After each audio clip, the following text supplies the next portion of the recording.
اور پھر ان کے لیے دعا کر رب ارحمہما کما ربیانی صغیر۔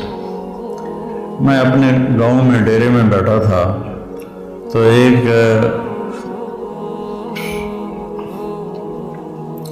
شخص میرے پاس آیا اپنے بیٹے کو لے کر، رحم دین اس کا نام تھا، فوت ہو گیا۔ اس کا بیٹا ایک مدرسے سے فارغ ہو کر آیا تھا، مجھ سے کہتا ہے میاں صاحب، ہمیں وہاں میاں صاحب کہتے ہیں، میاں صاحب اے میرا پتر پڑھیا تو ہے پر کڑیا کوئی نہیں، ایک ان پڑھ آدمی کا تجزیہ، اے میرا پتر پڑھیا تو ہے پر کڑیا کوئی نہیں۔ دودھ جب کاڑا جاتا ہے نا تو وہ ملائی آ جاتی ہے اور وہ ذرا گاڑھا بھی ہو جاتا ہے، مزیدار بھی ہو جاتا ہے۔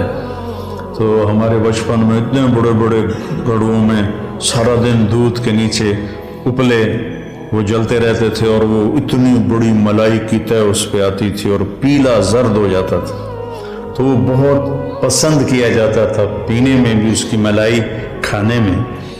تو جو آدمی ایک اچھے کردار والا بن جاتا تھا تو اسے کہتے تھے میاں کڑے ہویا ہے۔ اب سمجھ گئے یہ مثال؟ اے میرا پتر پڑھے آتا ہے پر کڑیا کوئی نہیں۔ میں کہوں کیوں ہے کہ انتا ماں پیو نال گل کرن دا ہی ول نہیں آمد، اسے تو یہ نہیں پتا کہ ماں باپ سے بات کیسے کرنا، اتنی بدتمیزی سے بولتا ہے۔ تو مٹی تے سوا پڑھ کے آیا، تو میں تم سے یہ نہیں چاہتا ہوں کہ تم جاؤ تو تمہارے ماں باپ کہیں پڑھے آتا ہے پتر پر کڑیا کوئی نہیں۔ تم اپنے ماں باپ کے سامنے وخفض، جھک جاؤ، لہما جناح الذل من الرحمہ، محبت سے، جبرن نہیں، محبت سے، اور دل سے یہ دعا کرو رب ارحمہما کما ربیانی صغیر۔ جب سے میرے ماں باپ فوت ہوئے، 88 میں میرے والد فوت ہوئے، تو میں نے 10 نفل شروع کیے ان کے لیے۔ 2001 میں والدہ فوت ہوئی، اب ان کو بھی 20 سال ہو گئے، 21 سال۔ میں دونوں کے لیے 20 رکعت نفل روزانہ پڑھتا ہوں۔ میں بیمار ہو جاؤں تو الگ بات ہے، سر میں درد ہلکا پھلکا ہو تو میں پڑھتا ہوں، شدید ہو جائے پھر رہ جاتا ہوں۔ تو میں 1000 نفل بھی روزانہ پڑھوں تو میں والدین کا حق ادا نہیں کر سکتا۔ ایک شخص آیا، حضرت عبید اللہ بن عمیر تابعین میں سے، کہ جی میں نے خراسان سے اپنی ماں کو کندھے پہ بٹھایا اور مکے تک لا کے سارا حج اس کو اپنی کمر پہ بٹھا کے کروایا، میں نے ماں کا حق ادا کر دیا۔ تو انہوں نے کہا ولا طلقۃ واحدہ، ایک طلقہ کا بھی حق ادا نہیں۔ طلقہ کسے کہتے ہیں کہ جب بچہ پیدا ہونے لگتا ہے تو ماں کو دردیں، کوئی لہریں اٹھتی ہیں، وہ ایک لہر آتی ہے، اس کی چیخیں نکال دیتی، پھر وہ لہر تھم جاتی، پھر دوبارہ اٹھتی ہے تو پھر اس کی چیخیں نکلتی ہیں، پھر وہ تھم جاتی۔ ایسے گھنٹوں وہ لہریں چلتی ہیں اور وہ جو ماں ہوتی ہے وہ تڑپ تڑپ کے کہیں جاتی ہے۔ تو وہ جو بے شمار دردوں کی لہریں اٹھتی ہیں، تو انہوں نے فرمایا ابھی ایک درد کی لہر کا حق بھی ادا نہیں ہوا، ولا طلقۃ واحدہ، بھی ایک کا حق بھی ادا نہیں ہوا۔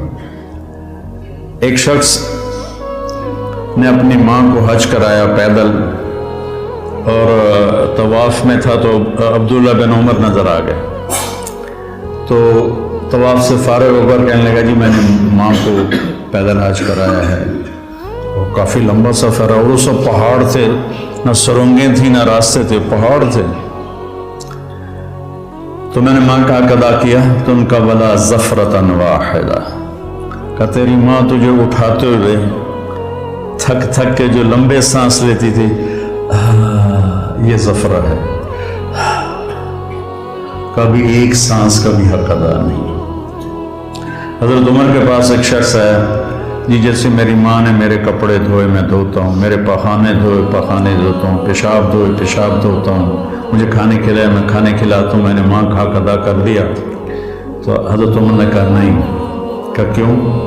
کہ وہ جب تجھے پالتی تھی نا، تیرے پیشاب پخانے دھوتی تھی، تیری زندگی کے لیے دعا کرتی تھی، اور تو جب اس کے لیے یہ مشقت اٹھاتا ہے تو وہ کہتا ہے یا اللہ جلدی بولا، اللہ تھک گیا، تو نے ماں کا حق ادا نہیں کیا۔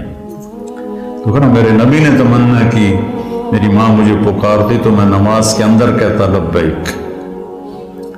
تو بچوں، اب ابھی بچے آپ کے ماشاءاللہ والدین زندہ ہوں گے، انشاءاللہ اللہ خیر کرے، کسی کا فوت بھی ہو جاتا ہے تو اللہ کی تقدیر ہے۔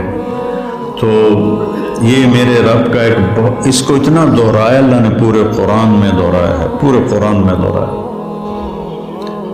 کہ اپنے ماں باپ کے ساتھ وہ جو وصایا ثلاث ہیں، اللہ تشرکوا باللہ شیئا وبالوالدین احسانا، وہاں بھی سورہ انعام میں 3 وصیتیں قرآن میں آتی ہیں۔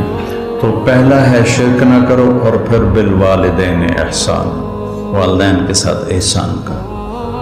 احسان ہوتا ہے کسی کام کو سب سے اعلیٰ درجے پر کرنا، اس کا نام احسان ہے۔ هل جزاء الاحسان الا الاحسان، تو اللہ پر کوئی احسان تو نہیں چڑھایا ہم نے۔ هل جزاء الاحسان کہ تم نے میری اطاعت کو بہت اعلیٰ درجے پہ پورا کیا، تو اب میری طرف سے تمہارے اوپر بھی بہت اعلیٰ درجے کا صلہ آئے گا، اور وہ جنت ہے۔ ابن القیم نے روایت نقل کی کہ ایک آدمی ایسے بیٹھا ہوگا تو ایک منظر، صرف ایک منظر کو دیکھنے میں اسے سالہ سال گزر جائیں گے۔ 70 سال کا مطلب ہوتا ہے بہت زیادہ، وَإِن تَسْتَغْفِرْ لَهُمْ 70 مَرَّةً، پتہ نہیں کتنے سال وہ ایسے بیٹھا اس میں گم مزہ لیتا رہے گا، مزہ لیتا رہے گا، مزہ لیتا رہے گا۔ یہ تو تھوڑی دیر کے بعد ہماری طبیعت بھر جاتی ہے، بس یار بس۔ پہلی دفعہ میں گیا کینیڈا تو میں نے خود کہا نیاگرا فال جانا ہے، دنیا کی سب سے بڑی جو آبشار ہے وہ نیاگرا ہے، عجب اللہ کی قدرت ہے، دیکھ کے حیرانی ہوتی۔ تو ہم شوق سے گئے۔ دوسری دفعہ کینیڈا گیا تو میں نے نہیں کہا، مقامی لوگوں نے کہا نیاگرا چلے، میں نے کہا چلو۔